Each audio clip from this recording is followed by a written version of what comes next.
ဇလန်းအစမှာတော့မိခင်ဖြစ်သူကွယ်လွန်သွားခဲ့ကြတဲ့ကကြောက်တဲ့ရင်တစ်ဖက်မောင်နှမငယ်လေးတွေကိုနေတိုင်းကြောင်းကြိုပို့လို့ရင်တစ်ဖက်နဲ့မိသားစုကိုပါဥဆောင်နေရတဲ့တခြားသူတွေပေါ်အမြဲကျင်နာတတ်ပြီးစိတ်ပူပေးတတ်တဲ့အထက်တန်းကျောင်းသူလေးဂျိုကိုမြင်တွေ့ရမှာဖြစ်ပါတယ်။ဂျိုကိုဟာအတန်းထဲမှာကျောင်းသားတွေအကြားရေပန်းစားပြီးလူချစ်လူခင်များတဲ့ဟာရှိပါဆိုတဲ့ကောင်လေးနဲ့အတူအတန်းကိုယ်စားလှယ်တွေဖြစ်ပူးတွဲရွေးချယ်ခံလိုက်ရပါတယ်။ဒါပေမဲ့အဲ့ဒီလိုရွေးချယ်ခံရပြီးအတန်းကောင်းဆောင်တာဝန်ယူရတဲ့ပထမဆုံးနေ့မှာတင်မဲ့တကူလုံးမှာဒဏ်ရာနာတရားတွေအမြောက်များနဲ့ပြည့်နှက်နေပြီးပတ်တီးတွေပတ်ထားရတဲ့ယာနိုဆိုတဲ့ကျောင်းသားအစ်စ်လေးအတန်းထဲကိုလက်ဖြတ်စရာကောင်းတော့အောင်ဝင်ရောက်လာခဲ့ပါတယ်။ဆရာမဖြစ်သူကထိတ်လန့်တကြားနဲ့ယာနိုကိုဘာဖြစ်လာတာလဲလို့အပြေးလွှမ်းမိတဲ့အခါယာနိုကတော့တာမန်ကာရှန်ကပဲမတော်တဆဖြစ်တာပါဘာမှမဖြစ်ပါဘူးလို့အေးအေးဆေးဆေးပြန်ပြောရှာပါတယ်။ဒါနဲ့ဆရာမကယာနိုကိုအတန်းထဲမှာတာဝန်သိတတ်တဲ့ဂျိုကိုရဲ့ဘေးနားမှာထိုင်ခိုင်းလိုက်ပါတော့တယ်။ဒါပေမဲ့အဲ့ဒီနေ့ကစလို့ဂျိုကိုတယောက်ယာနိုကိုကြည့်ပြီးစိုးရိမ်စိတ်တွေတားမရစီမရဖြစ်လာခဲ့ရပါတယ်။ဘာလို့လဲဆိုတော့ယာနိုဟာတရက်မှမပြတ်ကွက်ပဲနေတိုင်းတန်ရအသစ်ဆက်ဆက်တွေနဲ့ကြောင်းတက်လာလို့ပါပဲ။တခါတလေလေကားကလိမ့်ကြတာတခါတလေပစ္စည်းတစ်ခုခုပြုတ်ကြတာတခါတလေခွေးကိုက်ခံရတာစသဖြင့်စမ်းကြဲတဲ့အကြောင်းပြချက်အမျိုးမျိုးပြီးတတ်ပါတယ်။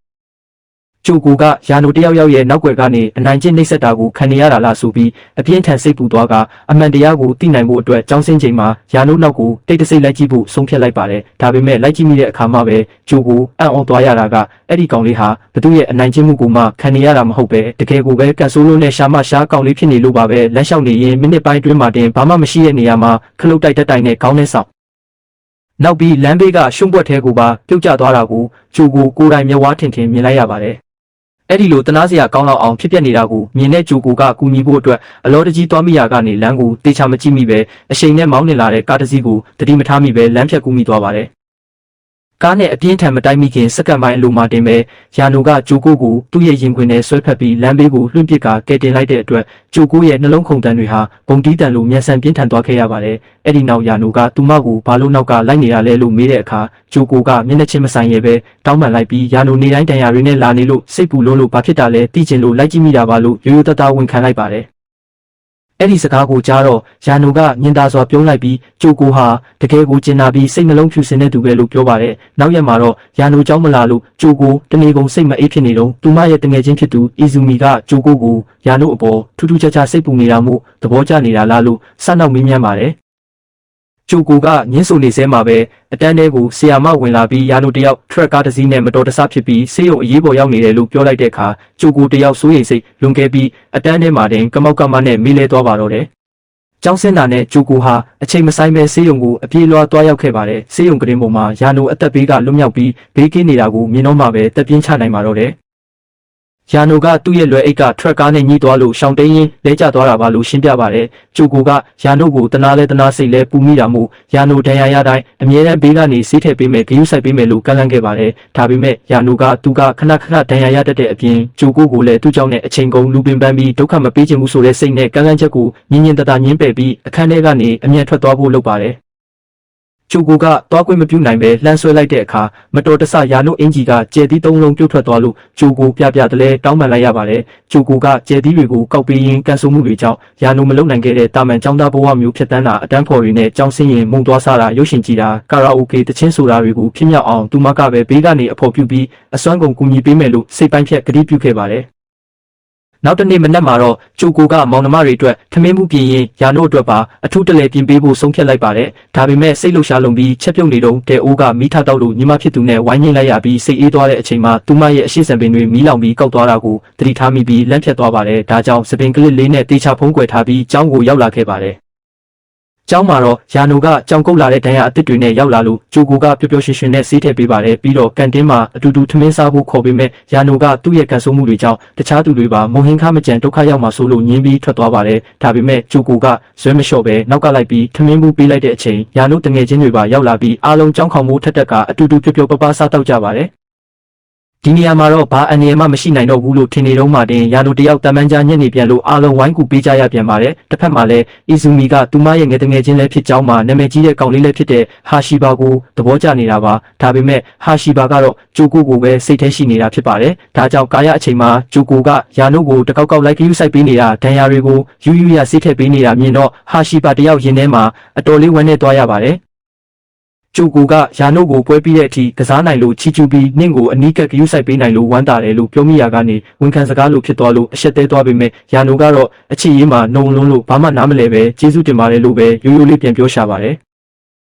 နောက်တော့ဟာရှီဘာနဲ့ဂျိုကိုစာရွက်စာတမ်းတွေတင်စီနေတော့ဟာရှီဘာကဂျိုကိုကိုယာနိုကိုသဘောကျနေတာလားလို့တဲ့တူမေးပြီးသူကိုယ်တိုင်လည်းဂျိုကိုကိုသဘောကျကြောင်းဖွင့်ပြောလိုက်ပေမဲ့ဂျိုကိုလန့်သွားပြီးစိတ်လှုပ်ရှားသွားတာကိုမြင်တော့တငယ်ချင်းလိုသဘောကျတာပါဆိုပြီးဟာရှီဘာကရင်ခွဲနာကြကလိန်ပြောလိုက်ရပါတယ်နောက်ရက်မှာတော့ထူးထူးခြားခြားယာနိုဟာဘာတန်ယာမှမရပဲအကောင့်ဘက်ကတိအတိုင်းကြောင်းတက်လာလို့ဂျိုကိုအရန်ပျော်သွားပြီးဒဏ်ရာမရှိတဲ့ယာနိုကပိုပြီးယောက်ျားဆန်ကကြည်ကောင်းတယ်လို့တွေးမိပါတယ်အားလုံးစာမေးပွဲအတွက်စာချက်ဖို့စားတောက်ဆိုင်သွားကြတဲ့အခါစာတော်တဲ့ဟာရှီဘာရောက်လာပြီးဂျိုကိုစာမေးခွန်းတွေကူညီတွက်ပေးတာဂျိုကိုဘာကကရင်မန်တွေကိုတုတ်ပေးတာကိုမြင်တော့ယာနိုတယောက်ရင်ထဲမှာတဝင်းတုံမှုတွေပြင်းထန်ပြီးစိတ်မကောင်းဖြစ်ကဖြော်ရည်တွေမှောက်ကျကုန်ပြီးကိစ္စရှိလို့ဆိုပြီးအလင်းစလို့ထွက်သွားပါတယ်စာမေးပွဲရလက်ထွက်လာတဲ့အခါအမြဲစာတော်ပြီးထိတ်ဆုံးကရှိတဲ့ယာနိုဟာစိတ်လီနေလို့အမတ်တွေအများကြီးနဲသွားတာမို့တငယ်ချင်းဖြစ်သူဂျူတိုကအံ့ဩသွားပေမဲ့ယာနိုကဘာမှမပြောဘဲရှောင်ထွက်သွားပါတယ်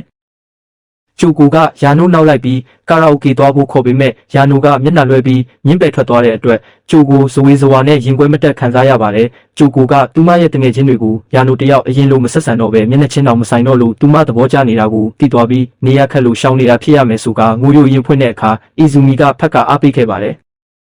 တစ်ဖက်မှာတော့ဟာရှီဘာကဘေ့စ်ဘောရရင်ဘောလုံးကယာနိုစီမှကျသွားလို့တောင်းပန်တဲ့အနေနဲ့ရေခဲမုံဝဲကျွေးပြီးယာနိုဂျိုကိုအပေါ်ဘလို့သဘောရလဲဆိုတာကိုမေးတဲ့အခါယာနိုကဂျိုကိုအမြဲတမ်းတွေးနေမိကြောင်းဒါပေမဲ့ကန်ဆိုးတဲ့သူကြောင့်ဂျိုကိုပင်ပန်းသွားမှာဆိုလို့အကွာအဝေးတစ်ခုတမင်ထားနေတာဖြစ်ကြောင်းဖွင့်ဟပါတယ်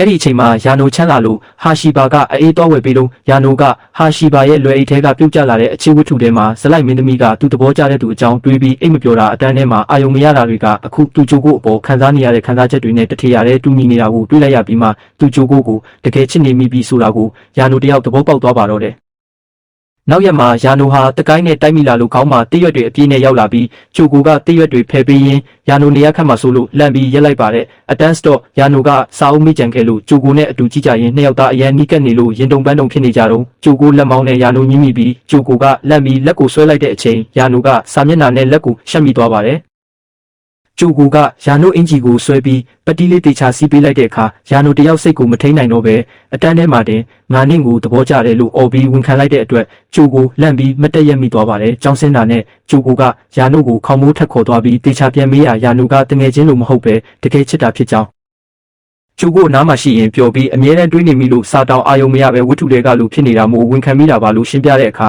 ဂျိုကိုကလည်းသူမလည်းသဘောကျကြောင်းပြန်လည်ဝန်ခံလိုက်ပြီးနှစ်ယောက်သားပျော်ရွှင်စရာချစ်သူတွေဖြစ်သွားကြပါတော့တယ်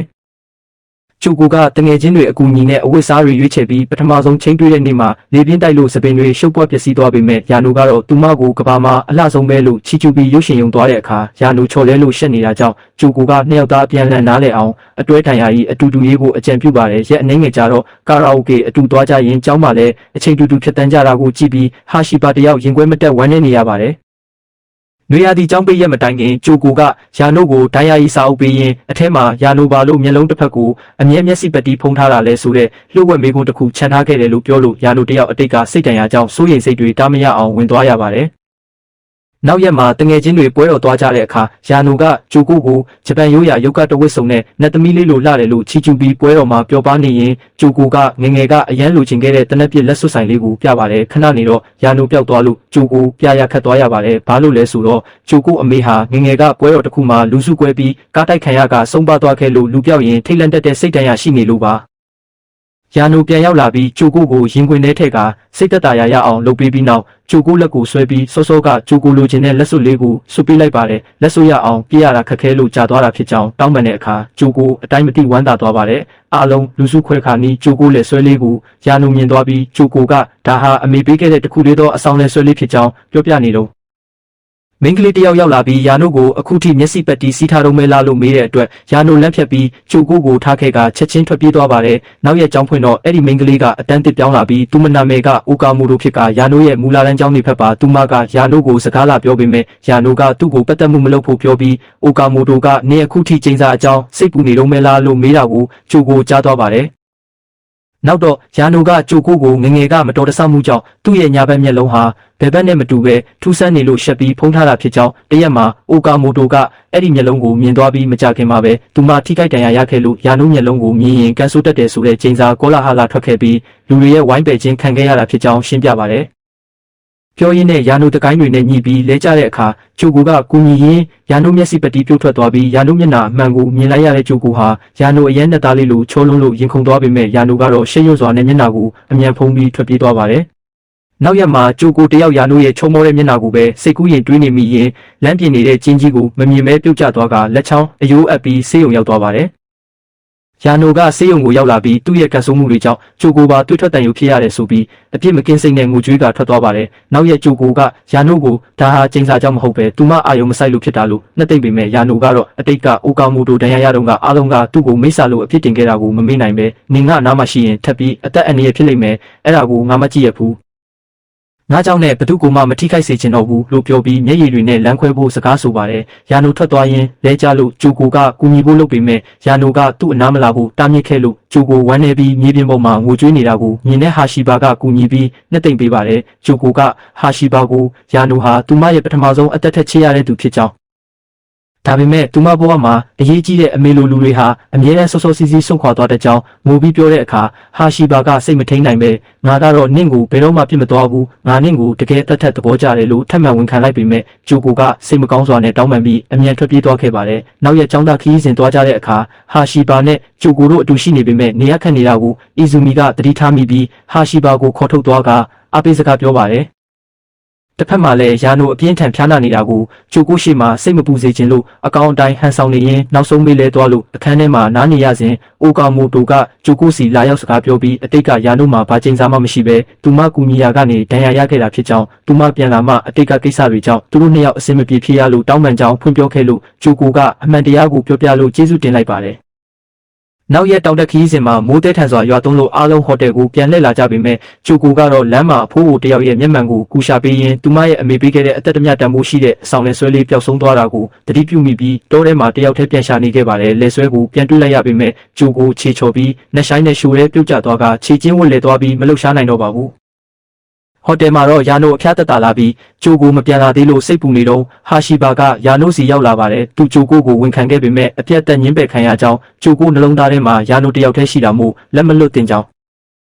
ယာနိုအနေနဲ့ဂျိုကိုကိုစိတ်ပူလို့ရှောင်နေတာကဂျိုကိုကိုပို့ပြီးတေလူမတက်ခံစားရစေတယ်လို့အကျိုးအကြောင်းနဲ့တတိပေးလိုက်တဲ့အတွက်ယာနိုတယောက်ချက်ချင်းနိုးကျသွားပြီးမိုးရဲရည်ထဲမှာအသက်အန္တရာယ်ကိုမမှုပဲဂျိုကိုကိုလိုက်ရှာဖို့တော်ထဲကိုအပြေးထွက်ခဲ့ပါတော့တယ်တောင်ပေါ်ရှူထဲမှာဂျိုကိုတယောက်အေးဒဏ်နဲ့အမောင်ထုကြားဝမ်းနဲ့အားငယ်နေတော့အဝေးကနေကြွေးကြော်နေတဲ့ယာနိုအတန်ကိုကြားလိုက်ရပြီးယာနိုကတကိုင်းတွေကိုကင်ပြီးဆင်းလာရင်းခြေချော်ပြီးဂျိုကိုစီလျှော့ကျလာပါတယ်